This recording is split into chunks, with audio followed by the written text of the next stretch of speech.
নমস্কার, আমি বীরেন্দ্রনাথ বাংলাদেশ থেকে। প্রতিদিনের ন্যায় আজকেও আসলাম আপনাদের সাথে ফটোশপের কিছু টিউটোরিয়ালস নিয়ে।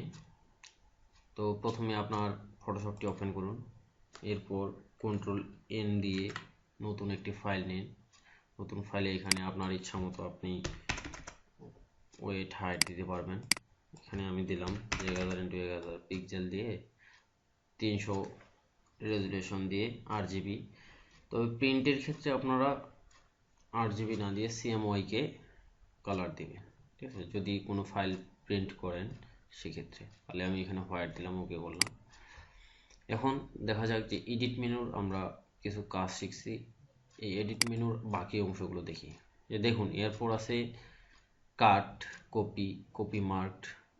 এই যে কাট আর কপি সম্পর্কে আমাদের সকলেরই ধারণা আছে, কিন্তু ফটোশপের ক্ষেত্রে একটু ভিন্ন রকম। তো চলুন দেখা যাক। টেক্সট লিখলাম,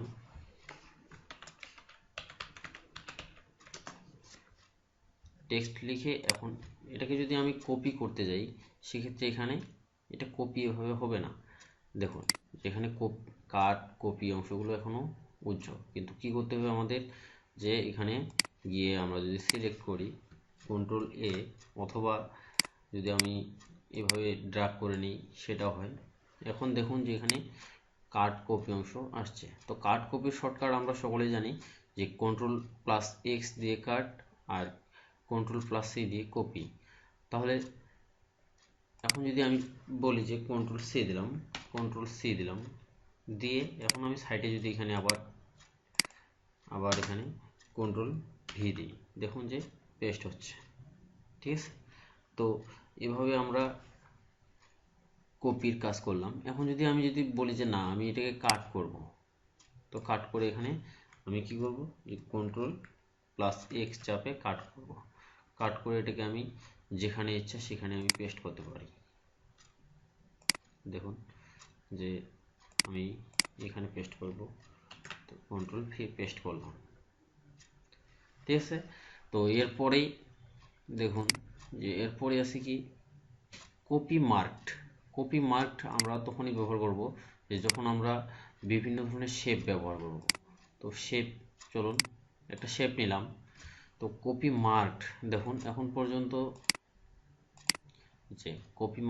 পর্যন্ত উজ্জ্বল, কিন্তু এটাকে যদি আমরা কি করি, যে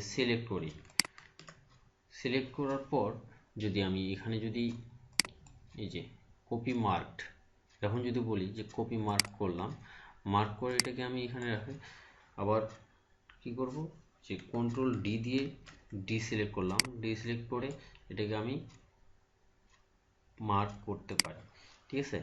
তো দেখুন এরপরে যদি আমি আবার Ctrl+V দিই, দেখুন যে এটা মার্ক স্থানে এখানে চলে আসছে। এর পরবর্তীতে আছে যে পেস্ট স্পেশাল আর পেস্ট সম্পর্কে তো বললাম যে Ctrl+V দিয়ে আমরা পেস্ট করব।